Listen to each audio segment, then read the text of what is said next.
ئەوانەی لە شاری بەسرا پاشەڕۆک کۆدەکەنەوە بەردەوام ڕۆژانە بە نێوشوێنی سەرەکی کۆکردنەوەی زەبڵ و شتی فرەدراوی شاردا دەگەڕێن.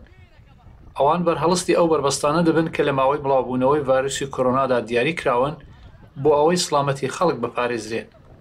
ئەو پیاوە دەڵێت هێزەکانی ئاسایش بەردەوام خەریکن بە قەناعەتیان بگەێنن کە لە ماڵدا بمێننەوە، بەڵام ئەوان سەرچاوەی داهاتیان نییە. ئێمە ئاگاداری بۆنی پەتای کۆرۆنا نەخۆشەکانی هەین، بەڵام ناچارین بۆ ئەیرەبیان.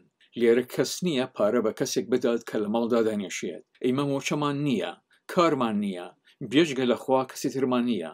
3 منداڵم هەیە و کەس یارمەتیم پێ ناکات. پۆشینی ڕوخساری خۆیان تەنیا پارێزگاریە لە بەرامبەر دووکەڵی ژەهردار و ئەوان بە دوای پلاستیک، قوتوی بچووک، بوتڵی شیشەدا دەگەڕێن یان هەر شتێک کە بتوانن بیفرۆشن. هەڵبەت دەزانن کەم کارە بۆ تەندروستی ئەوان زیانهێنەرە، بەڵام برسێتی ناچاری کردوون.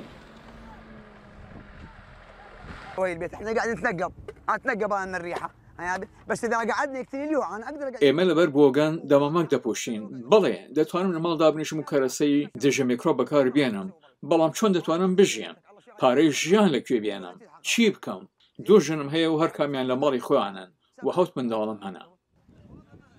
ئەو کەسانە بە شێوەی کۆمەڵ دێنە ئێرە. پیاوان لەگەڵ کوڕەکانیان، خوشکان و برایانی یەکترن. گەلێک لەو کەسانە منداڵن. من یەکێک لەو کەسانم بە دوای ژیاندا دەگەڕێم. ئەوە منداڵی منە و بۆ بژێوی ژیان یارمەتیم دەدات. کاتێک 10,000 دیناری عێراقی پەیدا دەکەم دەچمەوە بۆ ماڵ.